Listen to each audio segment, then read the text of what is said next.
People hide their deepest fears inside careers, inside money, inside productivity, inside success. I know because I did. For years, I poured everything into building something great, and it worked. By every external measure, it worked. But I started to wonder something uncomfortable.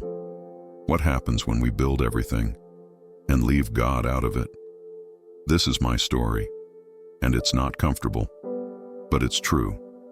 This is Good Stories Today. Chapter 1.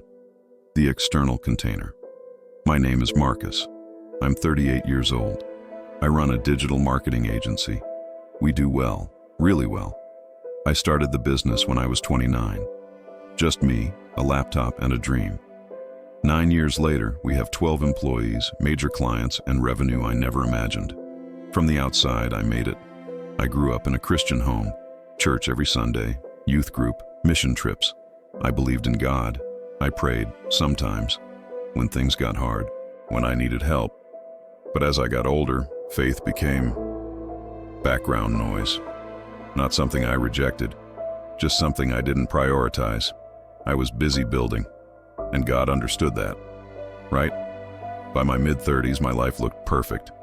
Nice house, nice car, financial security. People respected me, clients trusted me, employees looked up to me. I was disciplined. I woke up at 5 a.m., worked out, meal prepped, stayed productive. Everything was optimized. Everything was intentional. Except one thing. God. I didn't reject him. I just didn't make room for him. Because I was handling things on my own. And it seemed to be working. But there was this weight. Not guilt, not shame. Just heaviness. Like something was missing. But I couldn't name it. So I worked harder. More clients. More revenue. More productivity. Because if I could just achieve more, maybe the weight would lift. It wasn't failure, it was emptiness, and no amount of success could fill it. Chapter 2. The Substitution. Work became my refuge. Not consciously, but gradually. When I felt anxious, I worked. When I felt lonely, I worked. When I felt like something was off in my life, I worked. Because work gave me control. Work gave me measurable results. Work made me feel like I was doing something.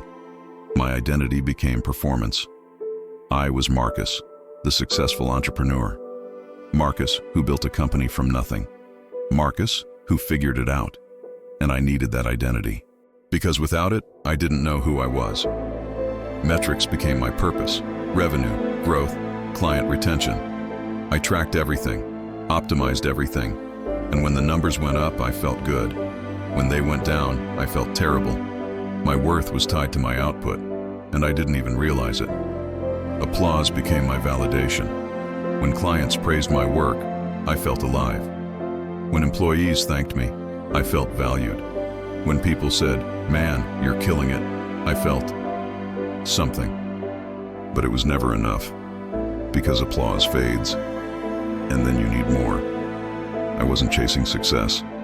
I was avoiding silence. Because in the silence, I'd have to face what I'd been running from. Chapter 3.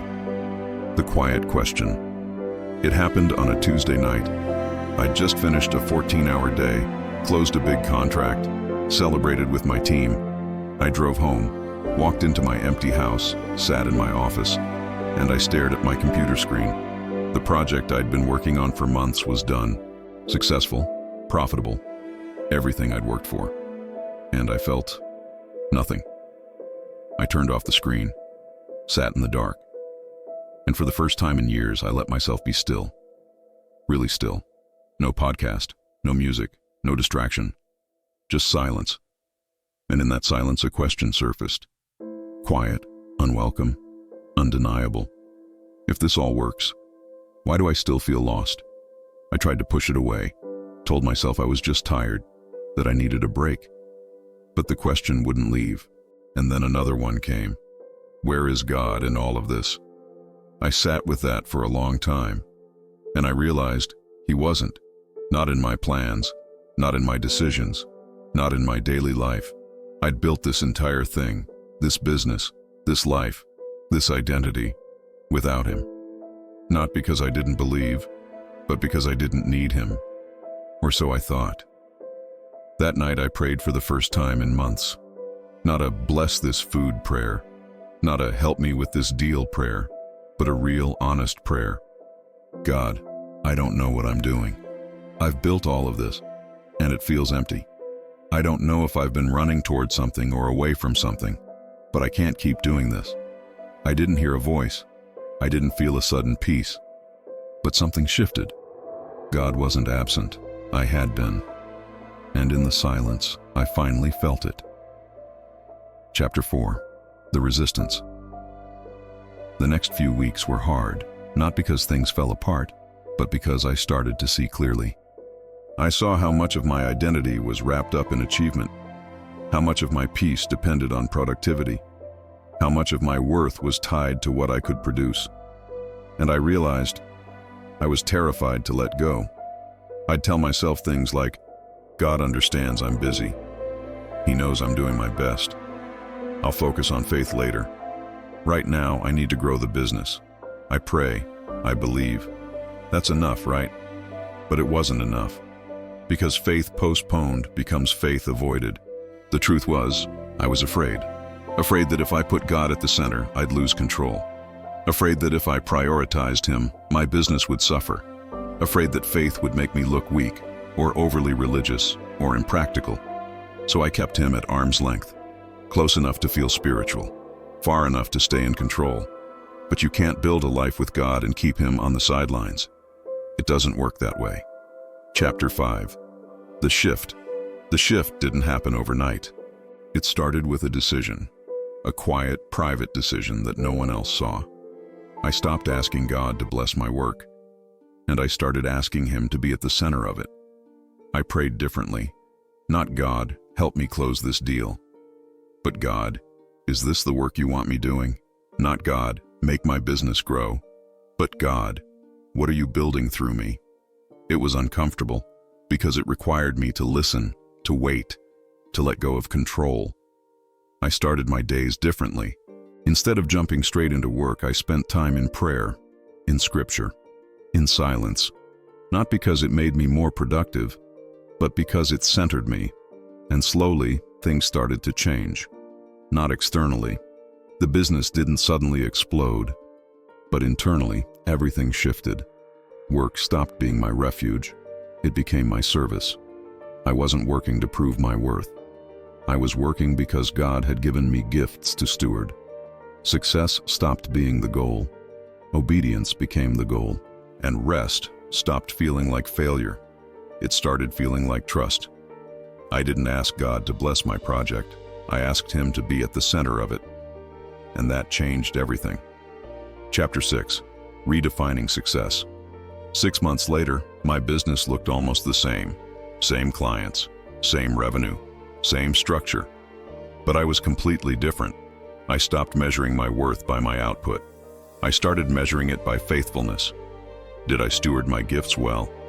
Did I treat people with integrity? Did I prioritize God above all else? Those became my metrics. I let go of projects that felt like ego. I turned down opportunities that didn't align with what I believed God was calling me to. And I started investing in things that mattered beyond revenue. Mentoring younger entrepreneurs, giving generously, serving my church community. Success didn't shrink, but the fear did. The fear of failure, the fear of not being enough, the fear of losing control, because my identity wasn't tied to what I built anymore. It was tied to who I belonged to. The project didn't become smaller. The fear did. Chapter 7. The cost and the gift not everyone understood. Some people thought I'd gotten too religious. Some clients didn't like that I wasn't available 24/7 anymore. Some employees were confused when I started talking about purpose over profit, and that was okay, because I wasn't building for their approval anymore. But something unexpected happened. The business got healthier, not because I worked harder, but because I worked with clarity.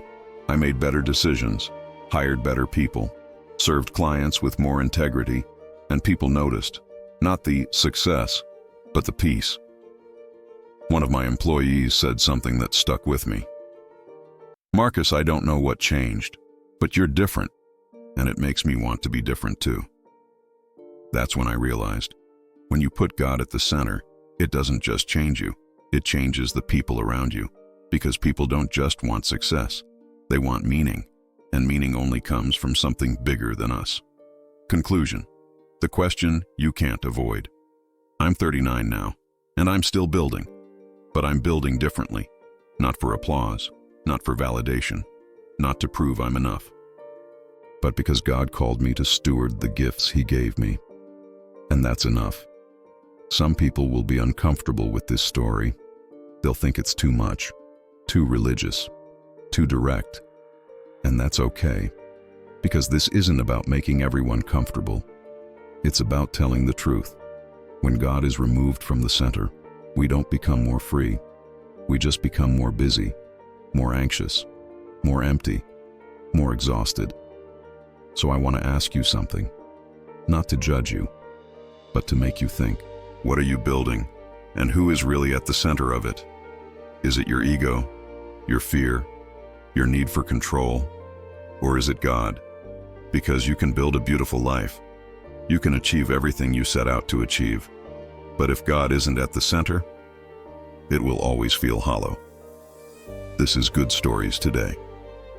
If this story challenged you, convicted you, or made you think, subscribe.